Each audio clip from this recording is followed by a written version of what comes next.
सभी को मेरा प्रणाम।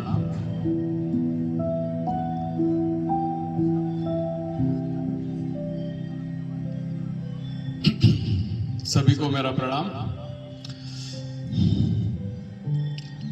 किसी ने बड़ी सही बात कही है कि इस दुनिया में सबसे तेज रफ्तार दुआओं की होती है, जो जुबां पर आने के पहले ही ऊपर वाले तक पहुंच जाती है। एक बहुत अच्छी छोटी सी कहानी जिससे आपको ये समझ में आ जाएगा, मेरी इस बात का मतलब समझ में आ जाएगा। एक राजा होता है और वो राजा भगवान का बहुत बड़ा भक्त होता है। सुबह कोई भी काम शुरू करने के पहले वो मंदिर जाता है। मंदिर जाने के बाद ही अपना कोई भी काम वो शुरू करता था। रेगुलर मंदिर जाना उसकी एक आदत थी। रेगुलर भगवान के दर्शन करता था। भगवान के दर्शन करने के बाद वो सुकून पाने के लिए कुछ देर मंदिर की सीढ़ियों पर बैठता था।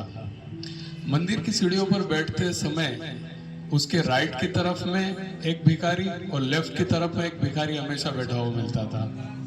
जो राइट वाला भिखारी होता था, जो सीधे हाथ की तरफ जो बैठा हुआ रहता था, वो हमेशा भगवान से प्रार्थना करता रहता था कि हे भगवान, तूने राजा को इतना दिया, मुझे भी कुछ दे दे।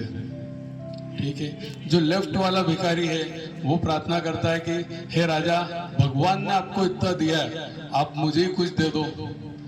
तो दोनों, एक जो राइट वाला है वो भगवान से मांगता है, लेफ्ट वाला जो है वो राजा से मांगता है। ठीक है। राजा ये रोज सुनता है। एक दिन वो महल जाता है और अपने मंत्री को बुला के पूछता है, यार कि रोज एक तरफ मेरे एक भिखारी बैठता है, वो भगवान से मांगता है, एक तरफ बैठता है वो मुझसे मांगता है, क्या करना चाहिए इनका।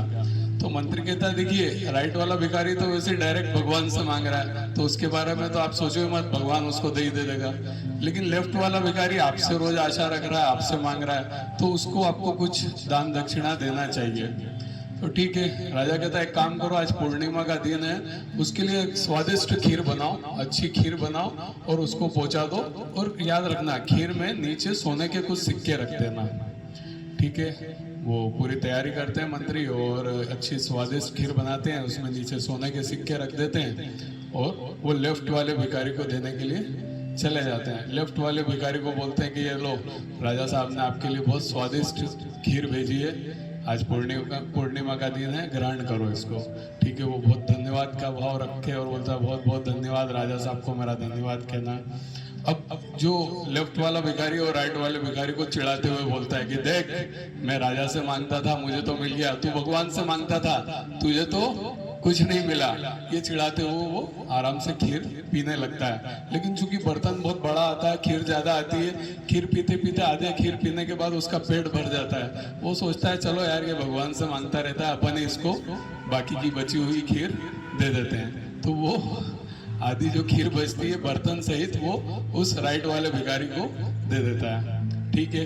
अगले दिन राजा साहब आते हैं मंदिर, तो राइट वाला भिखारी तो गायब रहता है और लेफ्ट वाला भिखारी वहां मिलता है। तो राजा साहब पूछते हैं, और क्या, कल खीर मिली थी, कैसी लगी।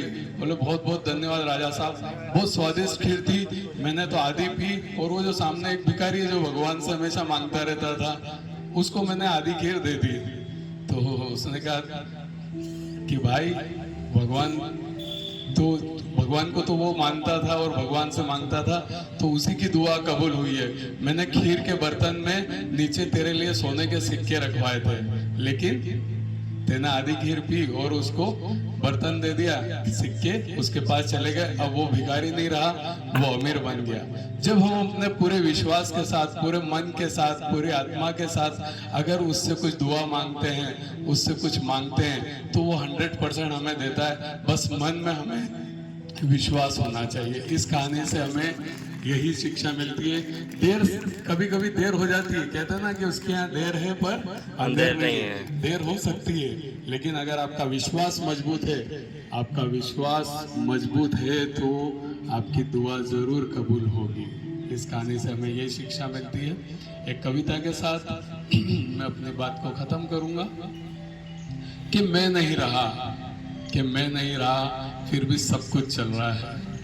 कि मैं नहीं रहा फिर भी सब कुछ चल रहा है, दिन भी हो रही है, रात भी निकल रही है। आए थे लोग मुझे जलाने, मेरे जनाजे पर आंसू बहाने, अब किसी की जुबान पर मेरा नाम तक नहीं है।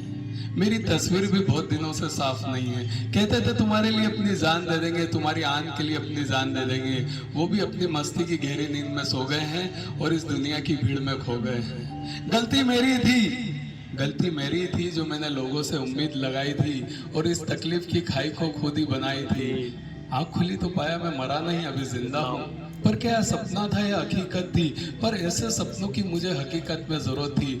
अब मुझे कोई जलाए या न जलाए, मेरे तस्वीर को गंदा रखे या साफ, इसका गम मुझे क्यों सताए। हम तो रोज सुबह फूलों की तरह खिले हैं और शाम को मुरझाएं, क्योंकि अब तो जिंदगी में खैर ही खैर है, नहीं तो किसी से दोस्ती, नहीं किसी से बैर है।